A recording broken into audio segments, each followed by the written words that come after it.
We've got 30-minute testing in progress now. Explain what these girls are doing on the bike. Okay, so since we're on a training camp here, everyone's doing pretty much the same training effort, while everyone has a different level. So it's very important that we can prevent overtraining for some girls. You're pricking their ears and testing those levels. What are you testing in their blood? So the pricking is just to see the lactate concentration, to see how much lactate is produced, and then we're also looking at other outcome measures or heart rate. We're looking at RPE. It's a number to see how subjectively hard they find the testing, and then we're also looking at the power they produce.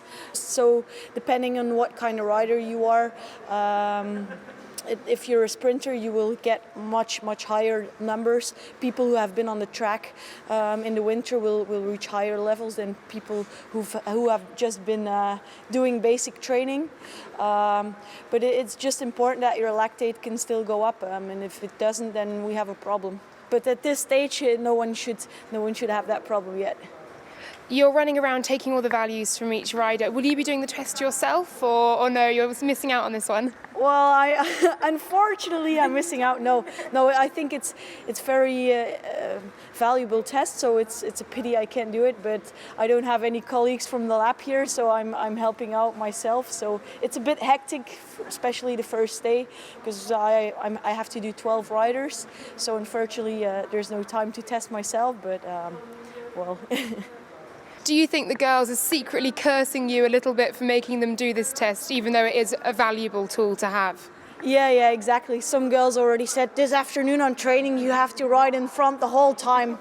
I also don't like to do this test, and no one really is happy to do this kind of testing. But I think every rider who's a bit concerned about his training knows that it's valuable. There are a few gadgets on the bike. What are you reading from those? Yeah, so we're reading heart rate and then power output. So those are two important parameters. And then every 10 minutes we also ask the riders to say a score between 6 and 20 to see how subjectively hard they find the testing. What sort of scores are they giving you for how hard the test is between 6 and 20? Okay. Well, after 10 minutes it varies between 10 and 15, and then the last minute everyone is almost 20, so that's a good thing. It's good for your testing that these riders are taking it seriously. They're pushing themselves to the absolute limit.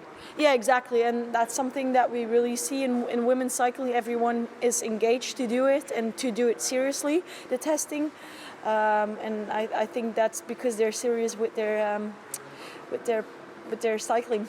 How important is sports science? You can do what you want on the bike and out on the road, but you need those numbers to really make it all make sense.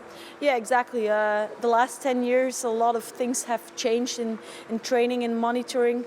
10 years ago, no one was training with SRM or power tap, and now every professional rider almost has it. Of course, it's not enough to just say, "Oh, look at my number. I have this number." It's just an important tool for coaches and trainers to evaluate the trainings, and I think there's still a lot of progression to make in how coaches actually evaluate those numbers, because it's not easy, but it's a great tool and I think it should be used more and more. Hi, my name is Lieselot from Lotto Soudal Ladies, and if you want to follow us, just subscribe to Vox Women and just subscribe here.